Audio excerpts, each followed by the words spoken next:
To Kill a Tsar by Andrew Williams. Book review. So this book is historical fiction. If you've been watching me on this channel, you know that I absolutely love historical fiction. I'm somebody who finds history interesting, but I'm also somebody with a limited intellect. I don't have the patience to read through actual hardcore academic histories. I much prefer learning my history through the pleasures of a novel. However, reviewing a historical fiction book does present some difficulties because you're really reviewing two things at once. On the one hand, you're reviewing the actual historical story. How interesting is that? How much has the author done his research? And on the other hand, you're reviewing the novelization, the prose style, the characterizations, the character development, etc. In this particular case, I found the history aspect of this historical novel absolutely fascinating. I didn't really like the writing style so much and the characterizations. Actually, it was readable. It was fine. I have some complaints that I'll get to in a moment. It was readable enough, but I did have some complaints about it. Now, let's talk about the history first. The author here appears to have done a really good job with the historical research. I say appears because I'm actually not an expert in the field, so I don't know. But not being an expert, I'm going to assume that all the historical stuff in the novel is actually based on real history. Now, I'm going to talk about the history that this novel covers. This is a matter of historical record, and so in that sense, it's not really a spoiler, and on the other sense, maybe it is a spoiler, because this is a historical novel, and the pleasure of reading a historical novel is a pleasure of learning the history as it unfolds in the novel. So I guess you can take that as a spoiler warning. But this book is about 19th century Russia, where the radicals, frustrated with the slow pace of reform, embark on a campaign of terrorism against the government. There were many different groups, but foremost among these groups was the people's will.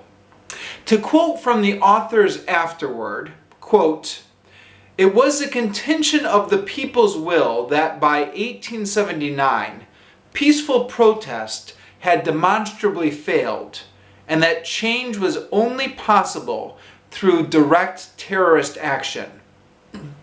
The party was socialist, but democratic in character, committed to an elected assembly, freedom of speech, and religious worship."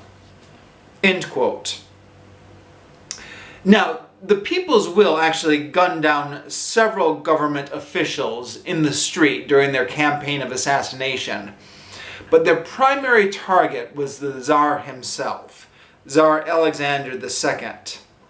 They concocted a lot of fascinating schemes to assassinate Tsar Alexander II.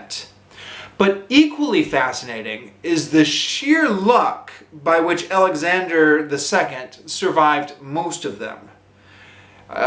He appears to have had more lives than a cat. I mean, they got him in the end, but he was just tremendously lucky up until then. For example, the people's will send a gunman to shoot Alexander II. The gunman fires, but he misses. Then the people's will tunnel under the railway and set off a bomb at the precise moment that Tsar Alexander II's train car is passing over. The Tsar survives only due to the fact that he had switched train cars at the last minute. Next, the people's will plant a bomb in the Tsar's winter palace and blow up half the palace during dinner time. Tsar Alexander II survives because he was late to dinner that evening. Eventually, they do succeed in getting him. Alexander II is ambushed during his carriage procession. First, they throw grenades to stop his carriage. Then they hurl a bomb at his feet once he steps out of the carriage. Given the title of this book, To Kill a Tsar, that probably isn't a surprise that that's how it ends, with them actually killing the Tsar. Now, throughout the 2 years that the People's Will were active, they were in a constant game of cat and mouse with the Russian police. For most of this period, they were able to stay one step ahead of the police because they actually had a double agent inside the police department who would feed them vital information about the police investigation. I mean, you can't make this stuff up. This is just amazing historical detail about spying, counter-spy, and terrorists, and police, and double agents. And is all a true story. It's just fascinating. Now, on to the literary aspects of the book.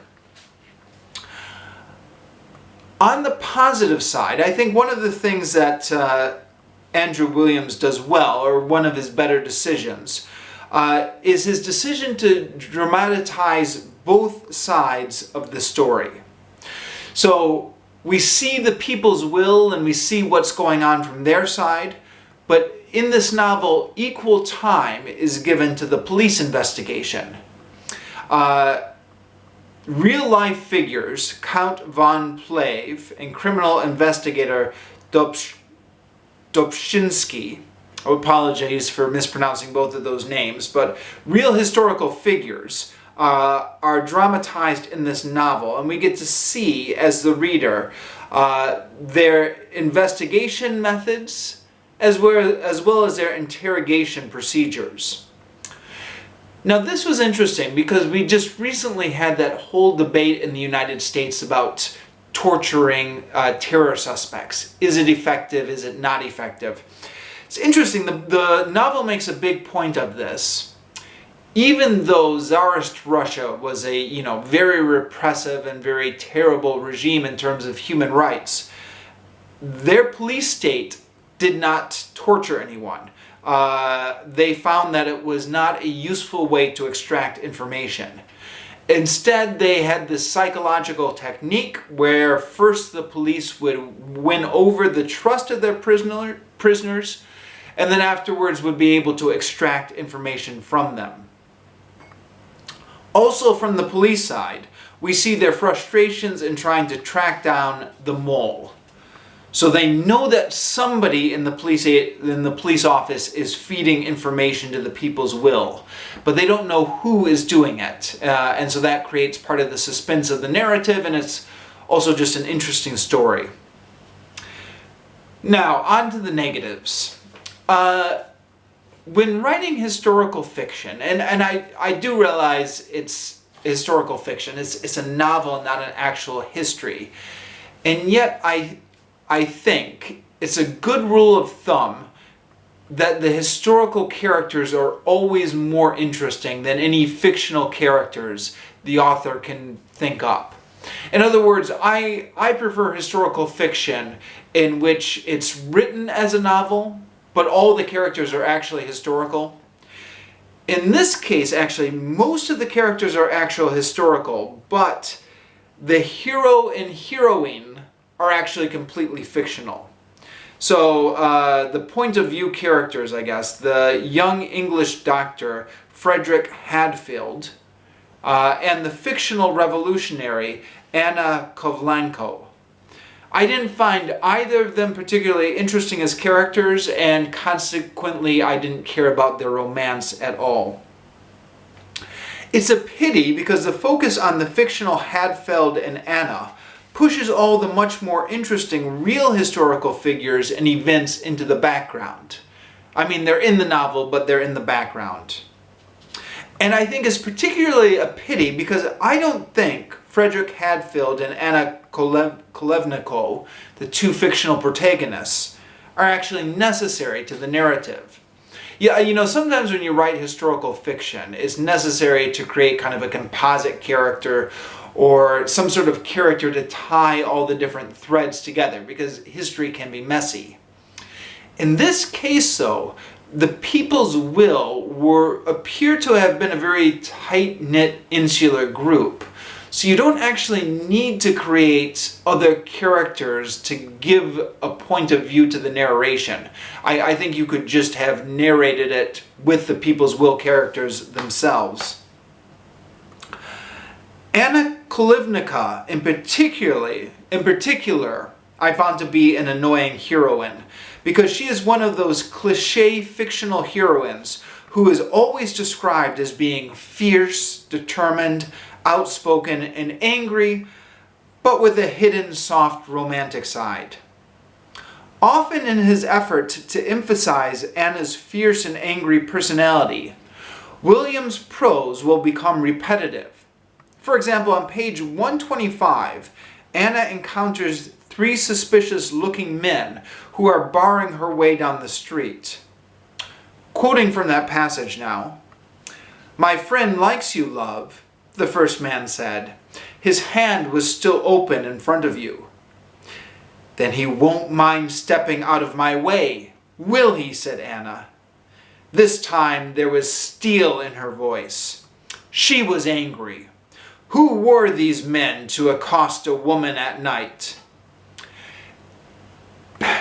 See, I think that's a little bit too much narration.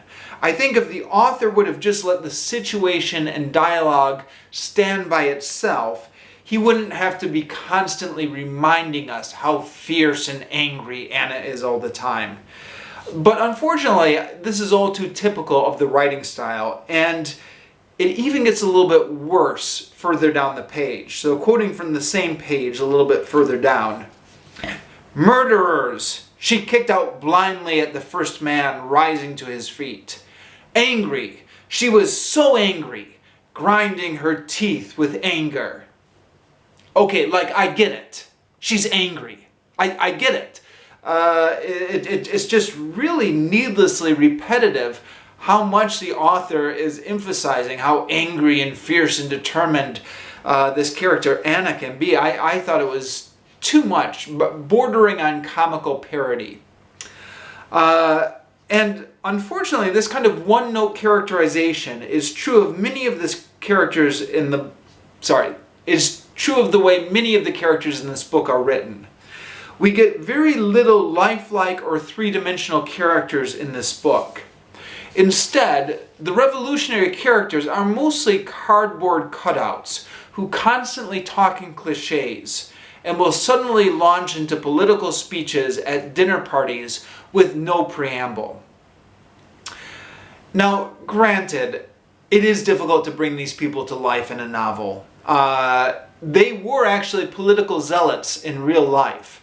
So how do you write about a political zealot without making them into a cliche who's always spouting off political slogans? And yet, political zealots are people too. And this is where the difficulty comes in writing them.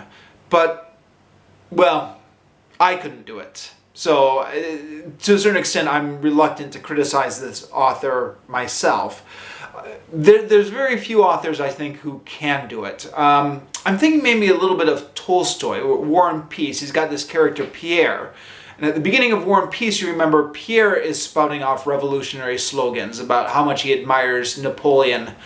But we see that Pierre doing this, it's somewhat of a facade that's masking his lack of self-confidence.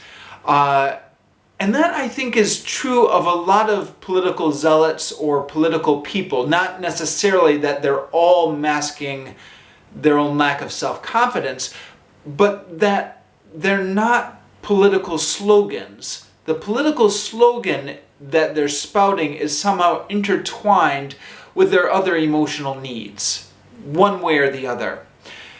So if you can somehow make these people believable as real human beings, even though they were actually political zealots, then I think you've pulled off an interesting characterization.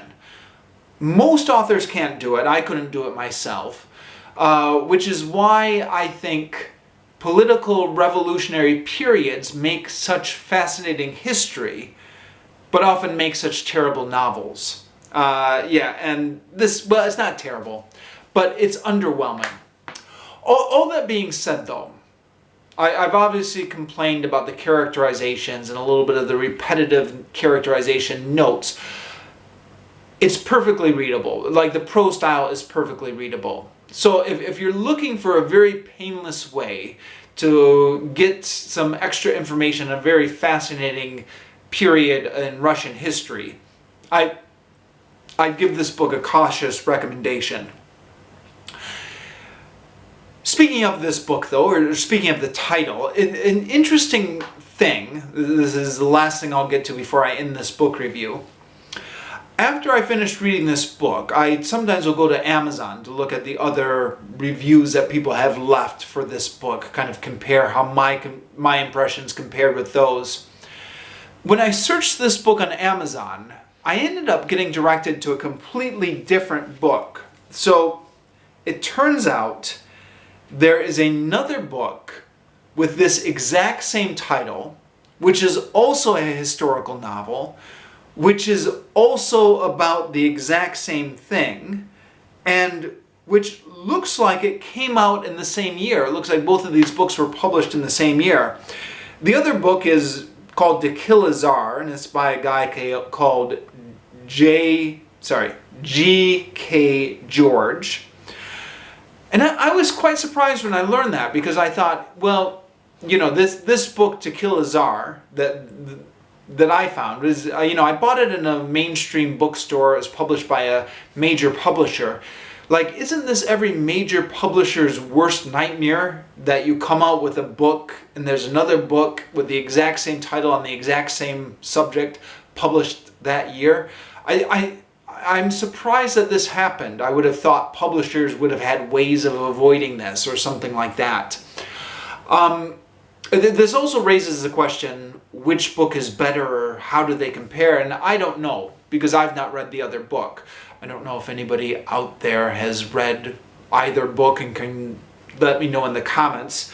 Based on the Amazon reviews, it looks like the other book by G.K. George is getting very well reviewed. People seem to be quite impressed with it, but that's not the one I read. The one I read was by Andrew Williams. If you have read the one by G.K. George, let me know how it was, I guess. And that's all.